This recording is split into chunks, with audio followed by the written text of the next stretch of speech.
Good evening. Welcome to another exciting program of the International Grapevine. This is your host, Wallingford Lee. Tonight on the Grapevine, we want to have the opportunity to talk to our audience about the new mayoral race that has taken place. As everyone know by now that Eric Adams won for the Democratic Party and Curtis Sliwa is on board as a Republican. It's going to be very interesting. New York has been through a lot, especially with the the COVID that affected New York City for a long time, and the governor got involved and helped a lot. But now we're talking about the mayoral race that's going to take place in November 2nd.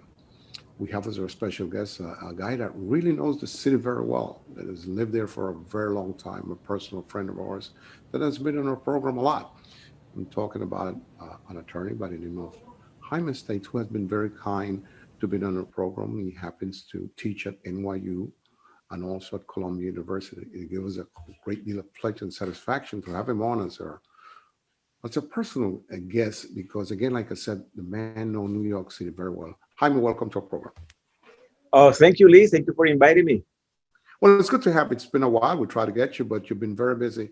We wanted to step back a little bit and find out from you, what are the expectations from the people in New York from these two candidates that's going to be battling it out on November 2nd?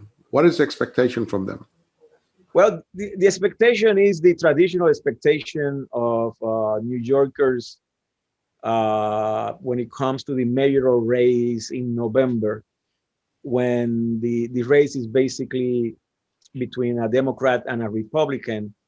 And at that point, the expectation is that the Democratic candidate is the one who's going to win the election. Traditionally, New York has become, I'm sorry, I have the dog here. Mm-hmm. And traditionally, New York is the Democratic candidate that wins the general election, with some exceptions. One of those exceptions was Rudy Giuliani in the 1990s. And that's the last exception. And Bloomberg, that ran as someone that it was, what he created the fusion party at one point, as well as Giuliani. But those are the two most well-known exceptions who are non-Democrats winning a mayoral election in New York. So this year, the expectation is that Eric Adams is going to win the election very easily. Sliwa,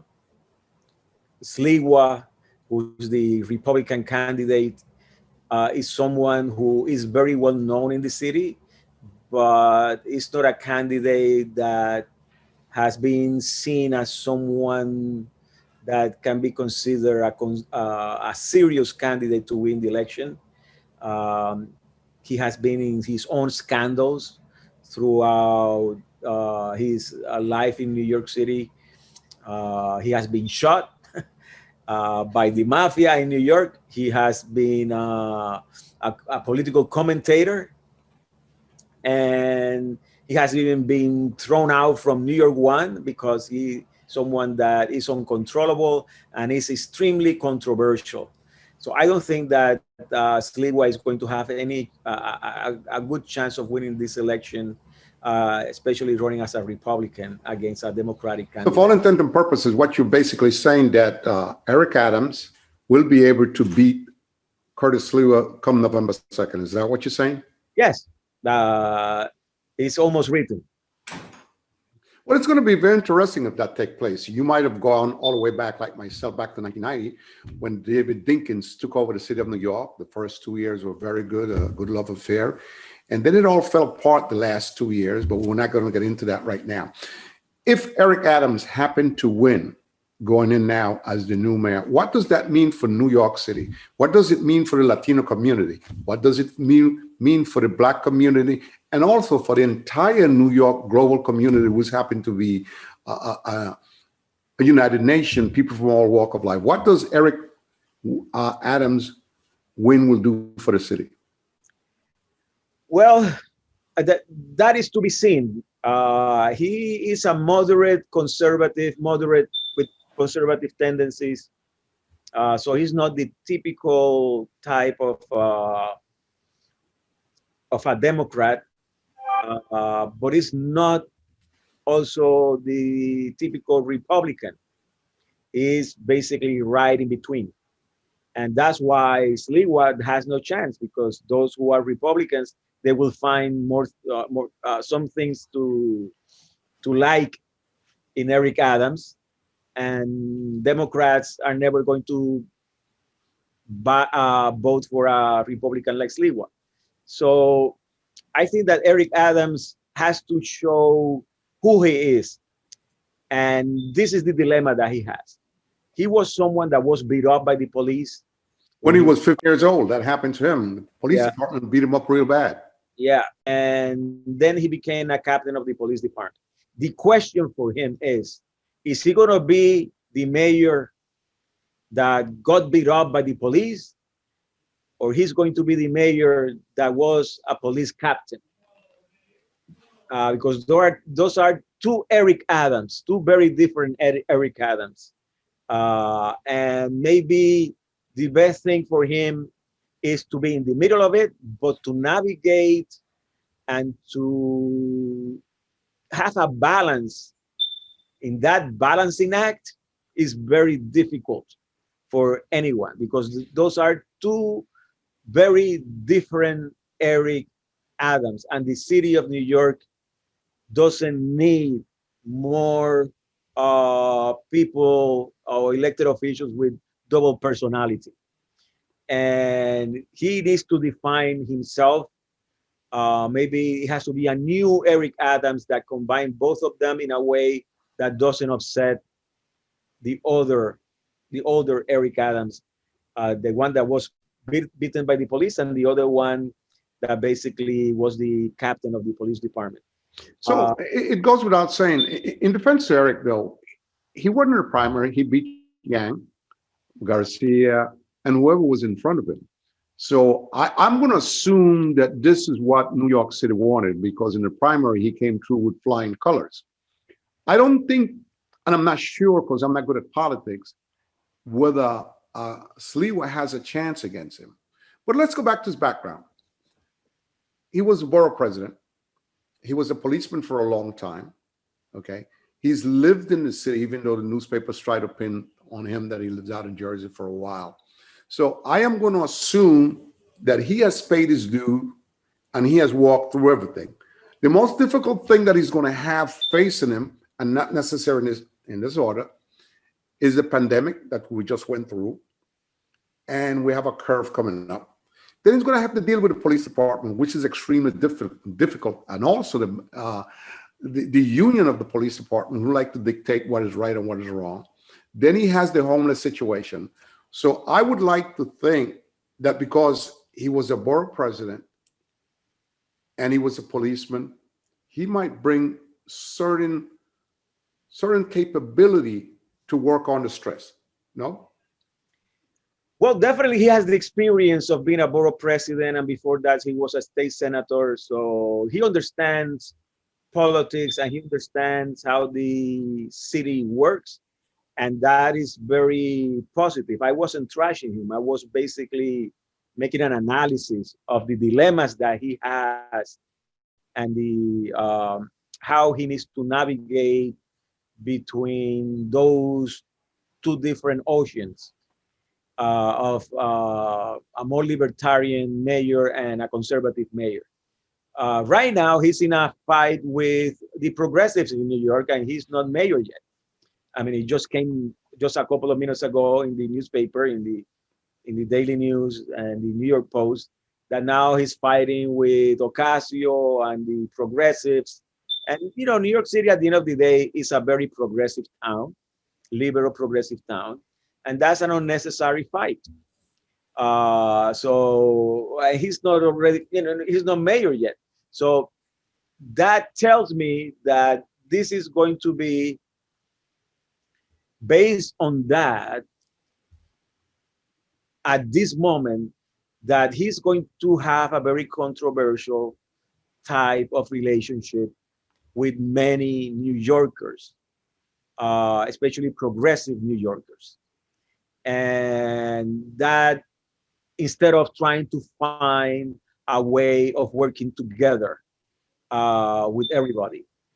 So let's see how that goes. But at this point, it doesn't look, based on what happened today, it doesn't look that good. I hope that he can create policies, and he shouldn't have too much of a problem in being a little bit better than de Blasio, who was a progressive. To me, de Blasio was a disaster. Everything that he promised, he failed. Almost everything. He failed affordable housing, and what he did was that he basically increased the gentrification in New York City. He promised to resolve the issue of the homelessness. There are more homeless people in New York City than ever. Issues of mental health. There are more. There are more issues of mental health in the city of New York than ever. So improving on the record, and I think that if we see it from contrasting him with the previous mayor, he may do better, hopefully, if he does better in terms of creating affordable housing, if he deals with the issue of the homelessness, public housing, mental health. If he can do better in those areas, then you can see that New Yorkers are going to support him. But to enter into a debate before he becomes mayor with liberals in New York City, that's something that he needed to avoid. That takes him nowhere. There is no policy issues there that they are debating specifically. They are just basically entering into a debate that is, to me, childish. I agree with you 100%. First of all, I don't think you were trashing him when you were talking before. You were talking about balancing things, and rightfully so. New York City is a very tough town. New York City is the capital of the world, no question about it. But it's a very tough town, and anyone who's a governor or the mayor of New York has to have a balancing act, has to have the ability, the strength, the power, and the knowledge, and also know when to pick his fights. Ocasio, she's a little bit of a fireball. I think she's kind of new at this game, but she's a tough cookie. I think he has to concentrate on a couple of things that you mentioned that are very good, and we'll break them down as we go forward. Let's say he beats Sliwa. I feel that he win also. The New York City housing issues, which de Blasio left hanging. The homeless situation, which de Blasio dropped the ball on that. That the homeless situation, it's awful. The firearms that goes on in New York, the killing, the amount of things that are taking place in public housing, the crime situation in New York. Anyone that win the mayor's job has his hands full. And we cannot forget COVID, because right now there's the Delta coming around all over the states and all over the nation here that we have to deal with. I think Cuomo did a good job in the beginning when the COVID started. But there's so much pressure now that people don't want to wear masks. Some don't want to take the vaccination. So whoever wins this thing has a tough job. And the truth of the matter and the reality of the situation, as you mentioned, I don't think de Blasio left the city in good condition.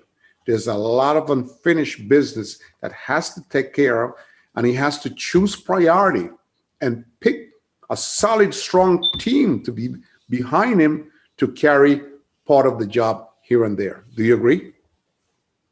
Well, any mayor has to bring a team that is sophisticated and that understand how New York City government works. I think that that's what Eric Adams, even when he hasn't won the November election Yet. he's already putting that team together. we will have an idea of how he's leaning in terms of style once we see the team. So those nominations, I mean, those appointments will be seen almost immediately after the election in November, because he will have had enough time in order to interview those people who are going to be doing the work. And I think that New York is one town that, as long as you take care of the basics, the needs of the people, the potholes, healthcare, housing, the normal things that any mayor, even if it's a big town, if you take care of those things, and it's easier for him than to improve that, comparing himself with De Blasio. I think that he will have a better chance of doing a better job. Even if he does a little bit better, people will love that. So that's that's the challenge. And let's see how it goes. And people, look, we had two Republicans before. So even if he has tendencies that are more conservative, but he does a good job in terms of satisfying the needs of everyday New Yorker. I think that he will be uh, uh, reelected again in 4 years. But all this is a speculation at this point, and we're far away. What the only thing that I can say with certainty is that he most likely than not is going to be the next mayor of the city of New York, and that I don't see Sliwa in any way, shape, or form winning this election. Let's say he win the election. How do you think the black community will react? As Uh, much as that, if it's this is a Sliwa large, win the election, yeah. oh well, I think that he's 100% uh, pro police. Uh, his background is basically on that issue. He was the founder of the Guardian Angels, and that's what they did. They concentrate on security and uh, concentrating basically in communities of color. So, I that's all he knows how to do, and he did it in a way that it was in a street fashion. He wasn't running a department. He was basically running what many people consider a gang against other gangs. And not even other gangs, is against communities of color that cannot be considered gangs. So he was the anti-gang gang, if there is such a concept. And that's all the experience that he has. He is very articulate and entertaining, but we have never seen him working with policies or creating policies or articulating policies. So I think that will be a disaster to Sliwa was mostly on the train with the guys that work with him with a red beret. I guess putting order in place. And as far as I don't know, that's all he knows. And I think he has a radio program which he started very well, and at the end it did not work out. So I am not sure what Sliwa brings to the table in terms of the experience, knowledge, and more importantly, who does he have backing him and behind him as support? Because again, to be mayor, you have to have a team. What does he bring? well, he doesn't bring much.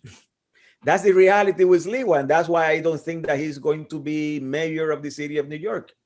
Eric Adams, regardless of his moderate right, center right positions, he understands government. He was a senator. He was a borough president. He has managed budgets. He knows the players in New York. So he brings more to the job than Sliwa. Even though Eric Adams was an ex-cop, you need to know that Sliwa criticized him a lot about the lack of gun control in the city, and he felt that Adams was very weak on that.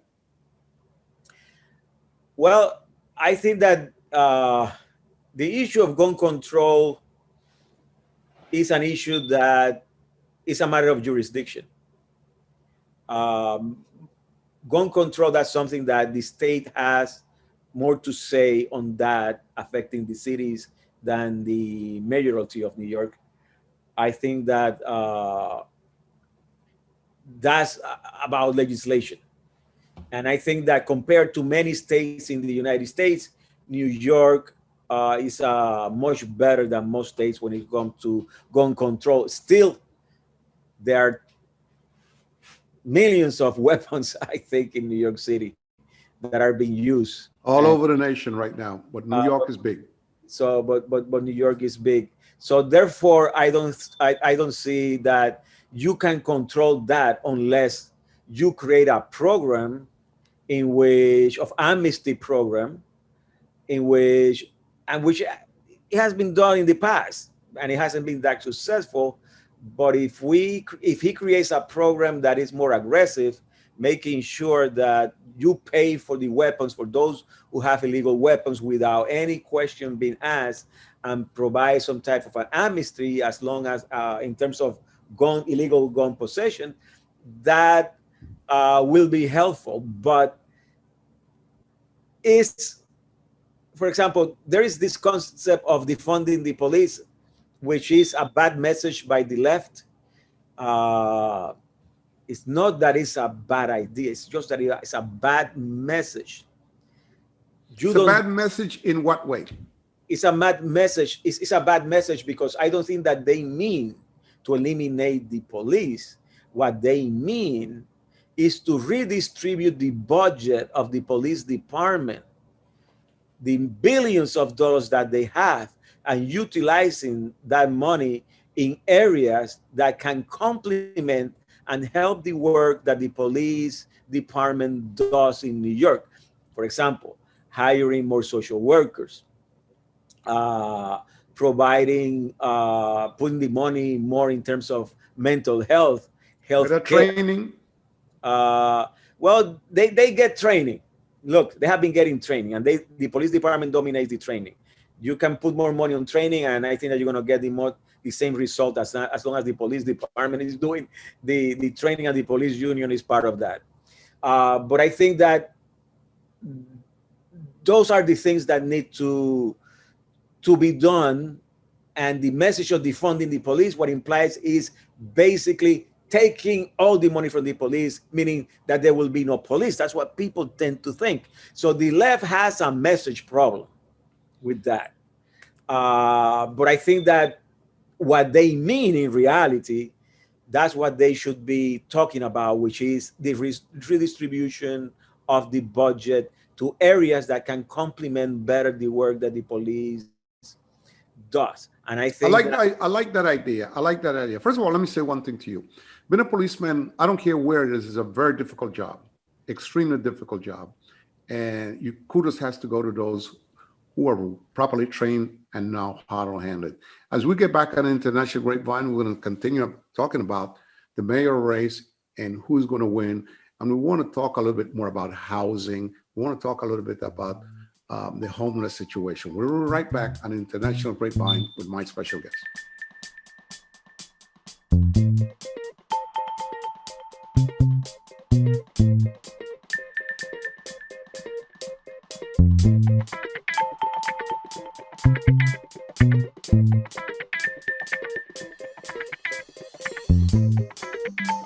And we're back here in International Grapevine with my special guest, Jaime States, who has been kind to be back on our program here. We're talking about the great New York City, the mayoral run that's taking place, and the culmination of it is going to be November 2nd.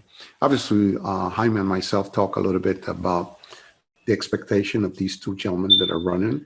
The feeling around New York is that Eric Adams is going to win. we'll see what happens. You never know, because politics is very surprising. You know, there's always some type of sleep and die surprise somewhere down the road.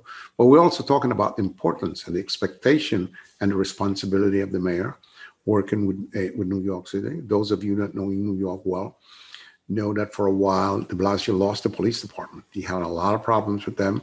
I think he kind of reconciled with them after a while.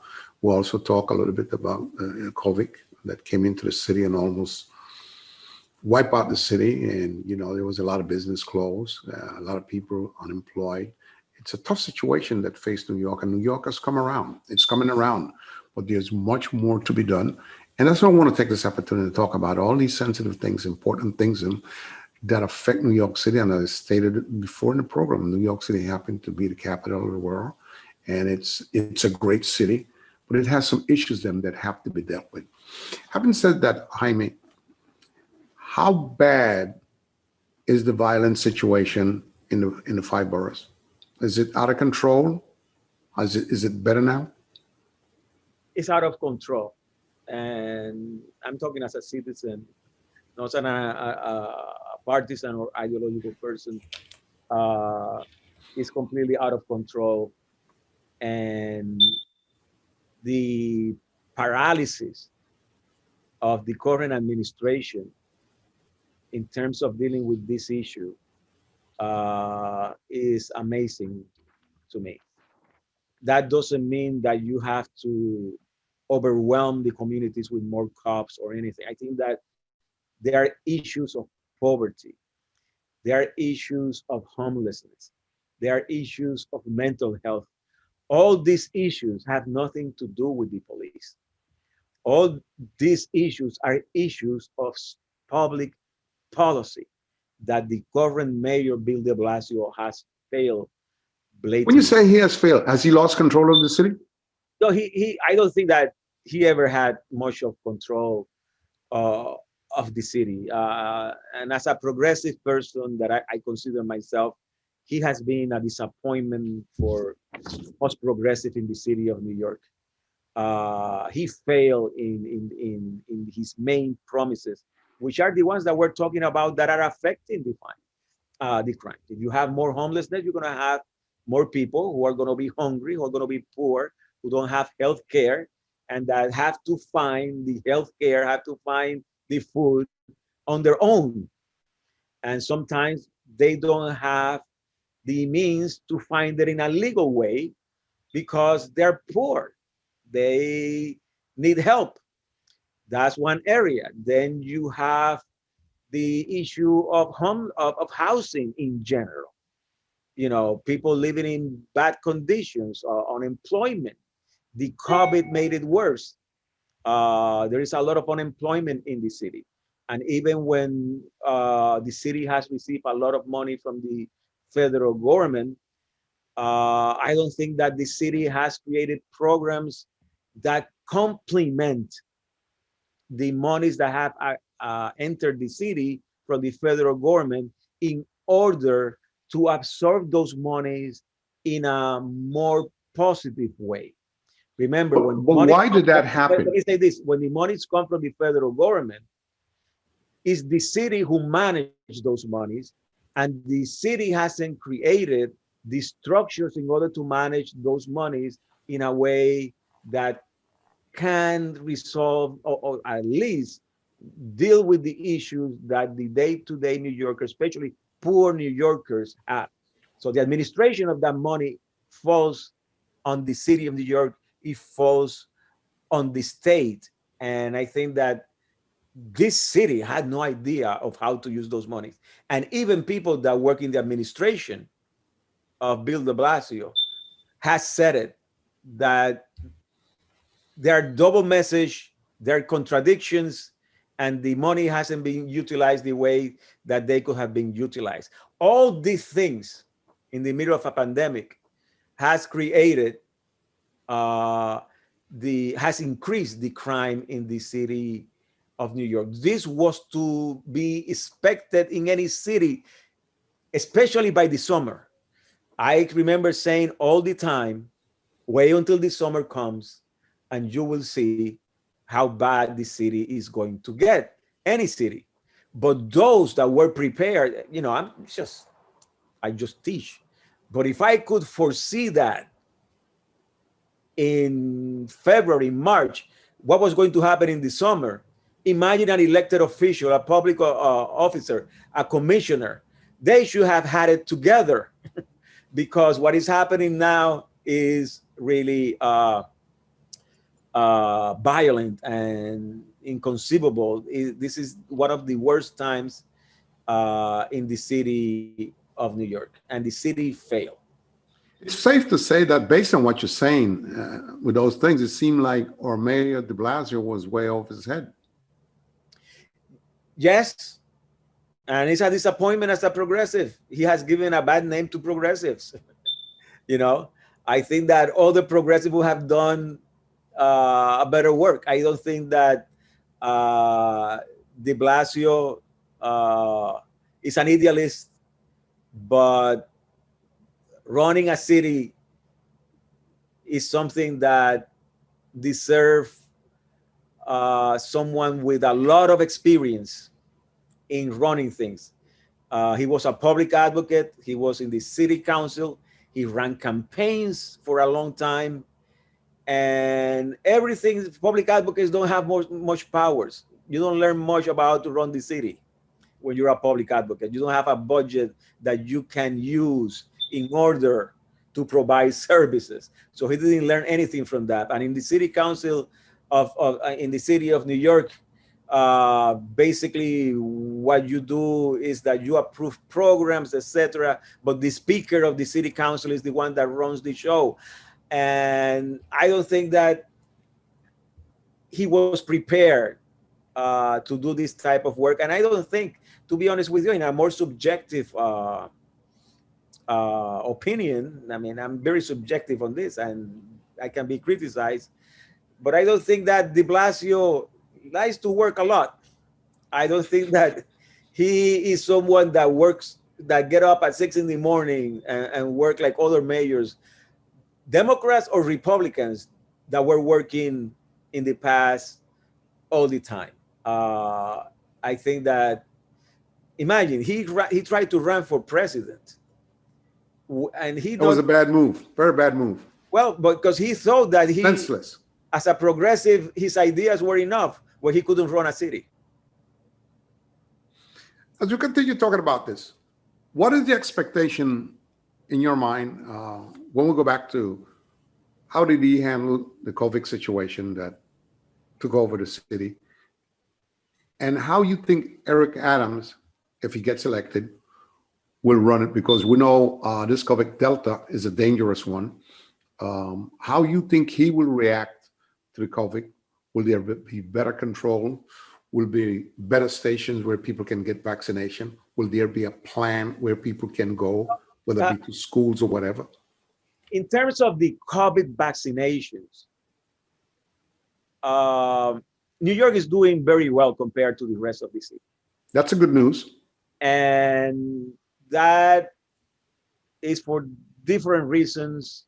I think that the state, the governor, had a lot to do with that.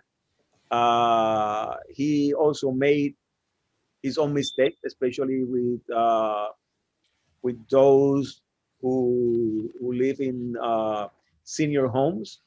But he was on top of it, even when he made some mistakes. But in terms of vaccinations and in terms of discipline by the citizenship in wearing masks, and that has been pretty much successful. That's why New York is one of the states that is less affected by the COVID. So you have to give credit what credit is due. And rightfully so. Also, is a progressive city and it's a progressive state. It's a liberal state, not progressive, but liberal state. So they didn't have a problem in wearing masks. This issue of not wearing masks is an issue, and not getting vaccination is an issue that you see more in the Midwest and the South of the United States. who have been drinking the Trump Kool-Aid, that you need to, that the vaccination is not good for you. But then when they get contaminated and they go to the hospital, they want the vaccination immediately when it's too late. And Well, that's that was a big Republican thing for a while where they didn't want no, to get still vaccinated today. too. No, not for a while. Today, they are still pushing the same thing. They're kind of changing their mind a little bit though. Yeah, yes, a little bit. For example, and I'm just following that. Fox News this week. Last week, at the end of last week, when they start getting the ratings, they find out that most Fox News viewers were getting COVID. And if you look at it from a business point of view, if what keep you alive are the conservatives, because that's what Fox News is, a conservative news show, and you tell them not to get the vaccination, and then you see the statistics comes, is that your viewers, the rate of viewers is descending because they are dying, then you have to change. You say, I'm killing my own viewers. It's a wake-up call. It's a wake-up call. Yeah, so it's not that they care. It's a business thing. So now they're changing the tune and say, well, I think that you should consider this. And by next week, when they get new ratings and new results from COVID, and they watch the numbers, both sheets of data, they are going to push it even more for vaccinations. But it is too late. Fall is around the corner. And when things start getting colder, things start getting worse.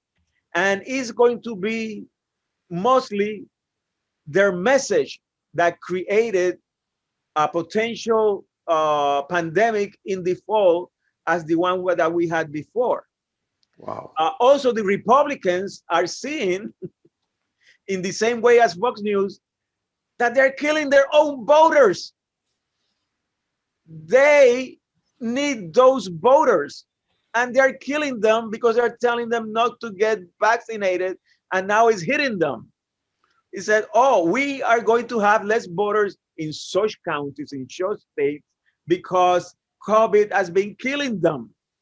And now they're checking the numbers, because that's what elections are about. It's about numbers. It's about nothing else. It's a science. And the science is telling them they don't believe in the COVID science, but they believe in the electoral science that is telling them, look, your voters are dying because you are telling them the wrong message. Well, for a while, I agree with you. They were all over the place. Don't wear masks. Don't take the vaccination. All right, Jaime, I want to take the opportunity on behalf of the family of the Grapevine to thank you so much for this interview. There are a lot of things that I still have left on the table here, but time has run on me. I hope to grab you sometime in August so we can do 2 programs back to backs, because I really respect your opinion and your thought process. Again, thanks so much for being on the program and imparting your ideas and what have you to us. Thank you for inviting me. Thank you to you and Julio. Thank you so much. Thanks again. And again, this is Wallingford Lee saying good night for the Queen's Grapevine, and thank you for being with us. We hope to see you next week at the same place and at the same time. Thanks again.